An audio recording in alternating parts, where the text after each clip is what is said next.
안녕하세요. 엊그제 법적으로 완벽하게 남편과 남남이 된 30대 여성입니다. 일단 이혼한 소감은 후련하네요. 시원섭섭도 아니고 후련하고 속 시원해요.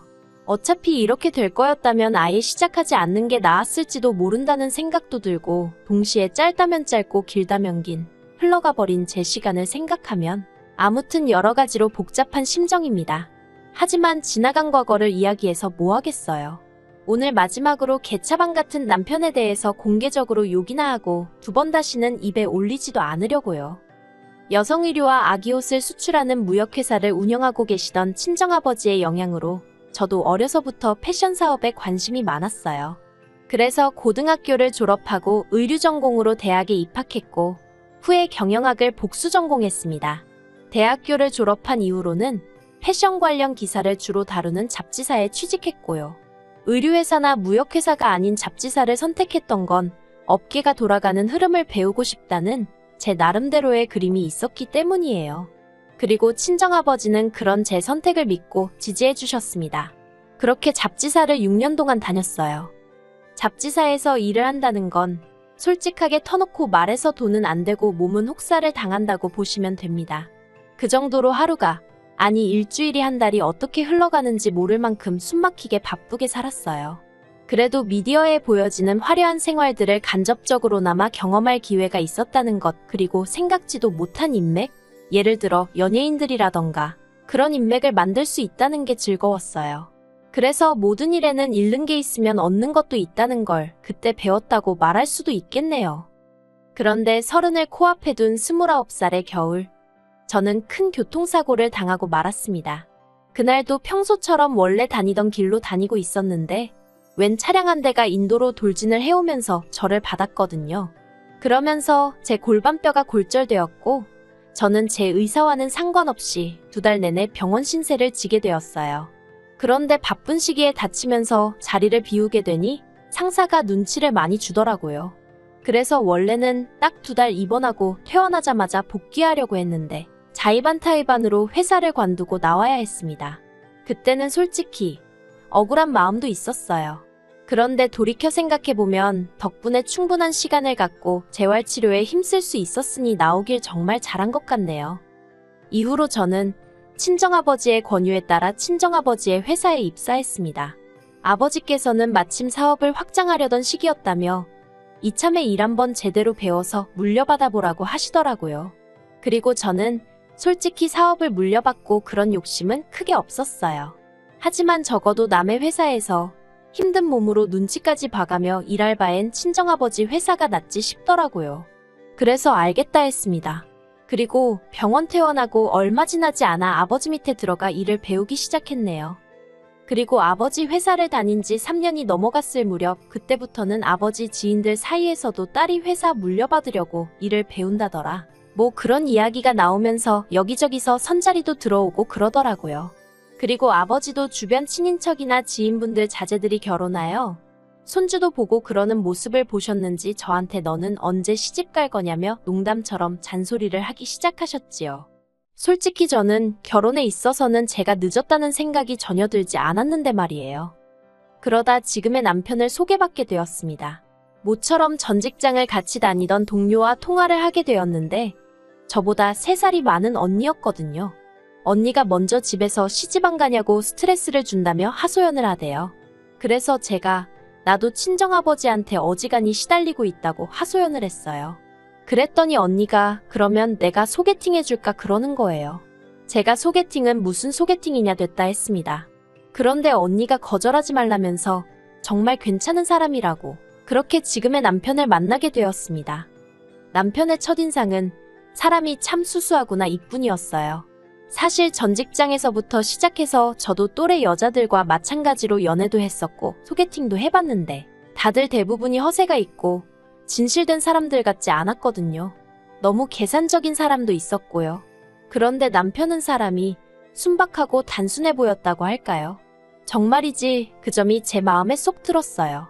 그래서 제가 먼저 사귀자고 했습니다. 프로포즈는 남편이 먼저 해왔지만요. 저희는 연애 1년 만에 부부의 연을 맺었고 이후로 한동안은 즐거운 신혼생활을 이어갔습니다. 하지만 남편이 예상치 못한 실직을 하면서 처음 결혼 생활에 위기가 찾아왔어요. 남편은 직원 수 5명 남짓의 여행사를 다니고 있었거든요. 그런데 사장이 하루아침에 허위 계약을 하고 받은 돈 전부를 챙겨서 해외로 날랐다대요. 사정이 그렇게 되자 솔직히 당장 굶어 죽을 상황은 아니었지만 그래도 마음이 편치는 않았지요. 그리고 그때 남편과 처음 연애 때도 하지 않았던 부부싸움을 하게 되었습니다. 솔직히 저도 남편이 잘못해서 일어난 일이 아니라는 건 알고 있었지만 그래도 아내로서 실직 이후로 하루가 멀다 하고 집에서 술만 먹고 있는 남편을 보고 있으니 그것도 하루 이틀이지 한 달 가까이 그러고 있으니까 환장하겠더라고요. 그래서 보다 못한 제가 그럴 시간에 차라리 어디 다른 직장이라도 알아보던가 그게 안 되면 막노동이라도 해서 좀 극복을 해야 할 거 아니냐고 했어요. 그랬더니 남편이 저더러 하는 말이 너는 장인어른 회사에서 일하니까 눈치 볼 일이 있기라냐? 뭐 결과가 안 좋아도 누가 너한테 욕을 하냐 돌을 던지냐? 어이가 없었습니다. 저도 나름대로 친정아버지한테 일 못하면 욕먹고 애로사항이 있었거든요. 그런데 한편으론 남편을 비롯한 다른 사람들 눈에는 정말 내가 직장 생활을 편하게 하는 것처럼 보일 수도 있을까 하는 생각도 들고 결국 서로 정말 박터지게 싸운 이튿날 제가 친정아버지께 혹시 남편을 회사에서 일하게 해주시면 안 되냐 여쭙습니다. 친정아버지는 탐탁치 않아 하시는 눈치였어요. 애시당초 이런 부탁부터 하려면 일하려는 사람 본인이 직접 하지 왜 아내인 제가 나서서 하느냐는 게 아버지 말씀이셨지요. 제가 친정아버지께 남편이 부탁한 게 아니라 그냥 제가 여쭤보는 거라고 설명을 하니 친정아버지가 저더러 너는 네 남편이 얼마나 못 믿었길래 네가 이렇게 나서냐면서 이래도 욕먹고 저래도 욕먹는 상황이었네요. 그래도 결국 자식이기는 부모 없다고 친정아버지께서 남편도 출근하라고 허락을 해주셨습니다. 기왕 이렇게 된 거 한번 열심히 배워보라는 말씀도 덧붙이셨지요. 하지만 남편이 뭔가 오해를 해도 단단히 했던 것 같습니다. 출근한 지 한 달도 되지 않아서 자기가 맡은 업무에 대해 불평불만을 늘어놓기 시작했거든요. 친정아버지는 남편이 일이 처음이고 다른 직원들 보는 눈도 있으니 일단은 사원으로 입사를 하라고 하셨어요. 저도 사원으로 시작했었고요. 그런데 남편은 자기가 다른 직장을 다닌 경력도 있는데 왜 사원이냐면서 다른 사람들 보기 창피하다며 투덜거리는 거예요. 제가 남편에게 남한테 직함 자랑하려고 회사 다니는 것도 아니고 당신이 아무리 다른 직장을 오래 다녔다고 하더라도 지금 우리 아버지 사업에 대해서는 아는 게 없지 않냐. 그러니 쓸데없는 소리는 하지 말라고 했습니다. 그리고 저는 이 이야기는 이쯤 했으면 남편이 알아들었을 거라고 생각했어요. 그런데 며칠 뒤 어머님으로부터 전화를 받게 되었습니다. 어머님은 불만이 가득한 목소리로 저에게 다짜고짜 사돈이 정말 너무한 것 같다며 속상하다 하시는 거예요. 그래서 그게 지금 무슨 말씀이시냐 물었습니다. 그러자 너 내 아들이 대학물에 대학원물까지 먹은 거 알지 않냐면서 그런데 너보다 직급도 낮다는 게 말이 된다고 생각하니 그러시는 거예요. 솔직히 어디 가서 남사스러워서 말은 못하지만 어머님 말씀대로 저희 남편이 대학물에 대학원물까지 마신 건 맞습니다. 하지만 대학이라도 다 같은 대학이 아니고 대학원이라고 다 같은 대학원이 아니잖아요. 솔직히 제가 학교 이름을 말해도 모르는 사람들이 대부분일 거예요. 그런데 고슴도치도 지 새끼는 이쁘다더니 저희 어머님이 딱 그런 식이셨습니다. 물론 부모가 자기 자식 자랑하는데 그걸 어느 누가 무슨 수로 막겠어요. 하지만 때와 장소를 구분할 줄 알아야 하는데 저희 어머님은 그런 게 없으셨지요. 게다가 어머님께서 저더러 너 내일 당장 네 아버지한테 가서 너랑 내 아들이랑 직함 바꿔달라고 해. 아무리 세상이 달라졌어도 마누라가 상사라는 게 말이 되니? 그러시대요. 어이가 없어서 어머님더러 그 마누라 덕분에 그나마 사원 타이틀이라도 달았다는 건 그새 잊으셨냐 했습니다. 솔직히 평소에는 어머님 말씀에 그렇게 딱딱 받아치는 편이 아니었는데 그날만큼은 너무 기분이 나빠서 한마디 안 하고는 못 지나가겠더라고요. 그리고 이후로 얼마간의 시간이 흘렀어요. 남편도 초반에는 어지간히 불평하고 궁시렁거리더니 어느덧 잠잠해졌고 어느 정도 안정을 이뤄가고 있었달까요? 그런데 친정아버지께서 중국으로 출장을 가시게 되셨습니다. 중국 출장에서 방문하기로 되어 있던 회사가 저희 아버지 회사의 가장 큰 거래처 중 한 곳이었는데 거긴 이상하게 꼭 아버지하고 직접 만나서 거래하길 좋아하더라고요. 저도 싫다, 다른 직원도 싫다. 오로지 저희 아버지만 찾았어요. 그래서 어쩔 수 없이 친정아버지가 일주일 정도 회사를 비우시게 되었지요. 그리고 친정아버지는 자리를 비우시면서 다른 직원들에게 저를 많이 도와주라 했습니다. 제가 아버지 역할을 대리할 거라는 걸 간접적으로 공표를 하신 거였어요. 솔직히 제 입으로 말하긴 뭐하지만 직원들 전부 다 아버지랑 제 관계를 알고 있었고 그것과는 별개로 제가 일을 잘했거든요.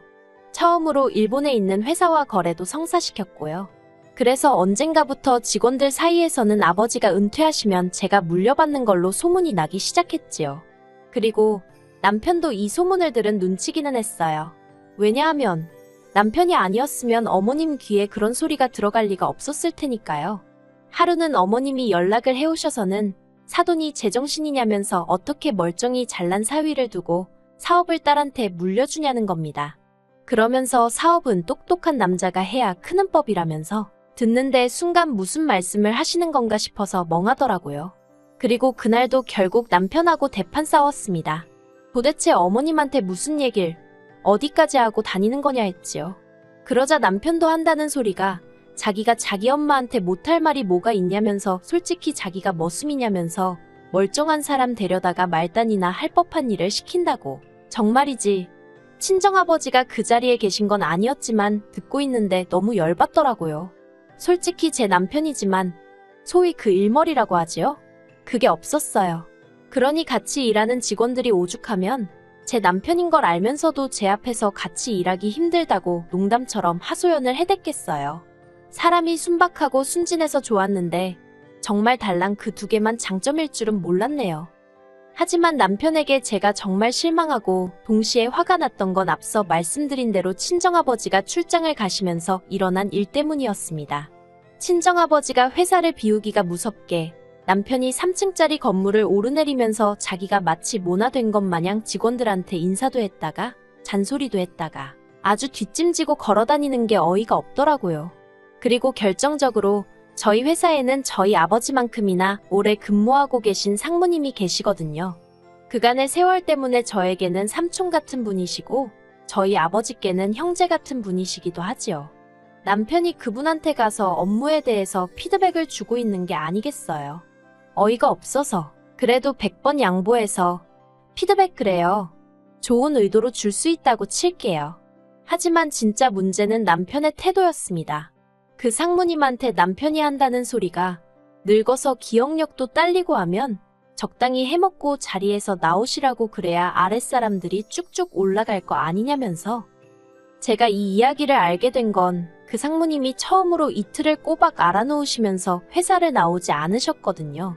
회사에는 개근상이 없어 안타깝다는 말을 우리가 우스갯소리로 할 만큼 절대 쉬는 법이 없으신 분이었기에 정말 걱정이 되더라고요.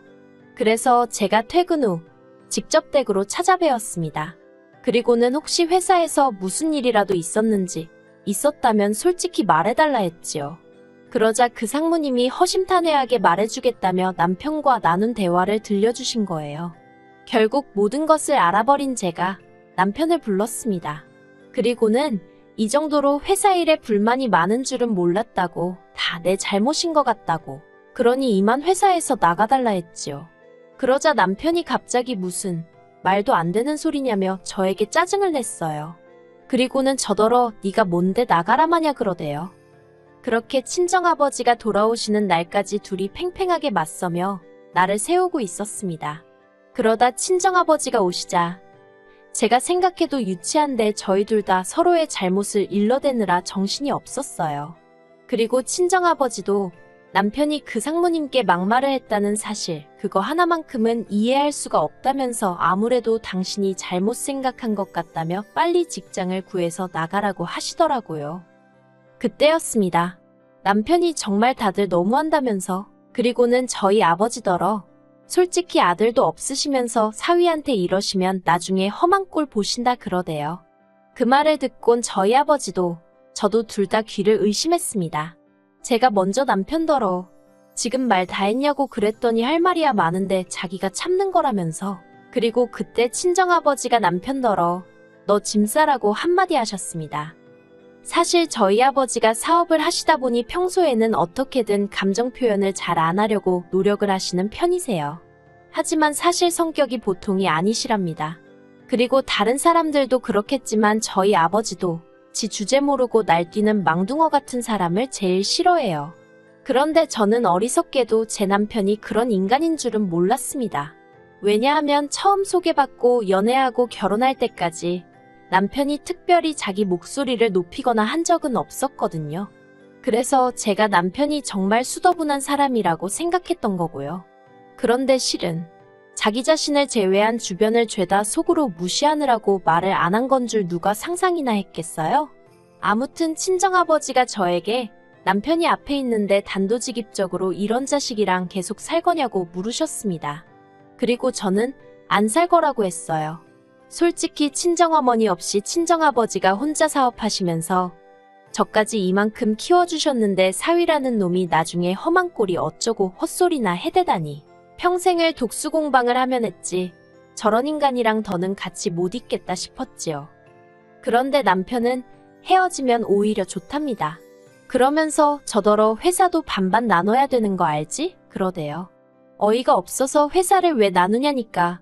어차피 저희 친정아버지 돌아가시면 제가 물려받을 거고 그러면 반은 자기 거나 마찬가지라고요. 어이가 없어서 당신 혼자 타임머신 타고 다니냐고 이혼하면 그걸로 끝이라고. 내 건 내 거, 당신 건 당신 거. 알겠냐 했습니다. 결국 친정아버지의 불호령과 변호사 동원으로 남편은 거의 맨몸으로 쫓겨나듯 회사와 집 두 곳 모두에서 퇴출되었습니다. 남편은 이혼은 절대 못 해준다면서 하고 싶으면 자기한테 10억을 달라는 얼토당토안한 소리를 하던데 개소리는 매가 약이랬다고 진짜 두들겨 패주고 싶대요. 아무튼 남편과는 이혼을 했고 저는 자유의 몸이 되었습니다. 회사에서 남편 하나 빠졌을 뿐인데 빠진 사람 자리는 티도 안 나면서도 회사가 다시 예전처럼 분위기가 좋아진 것 같아 너무 기분이 좋네요. 그리고 아버지가 지금 연세가 63이시거든요. 아버지 말씀으로는 65세에는 은퇴를 하시겠다 하셨는데 앞으로 2년 죽기 살기로 아버지 회사 일에 열을 올려볼 생각입니다. 그래서 남편 보란 듯이 사업 규모 키우고 너랑 나랑은 급이 다르다는 걸 알려줘야겠어요.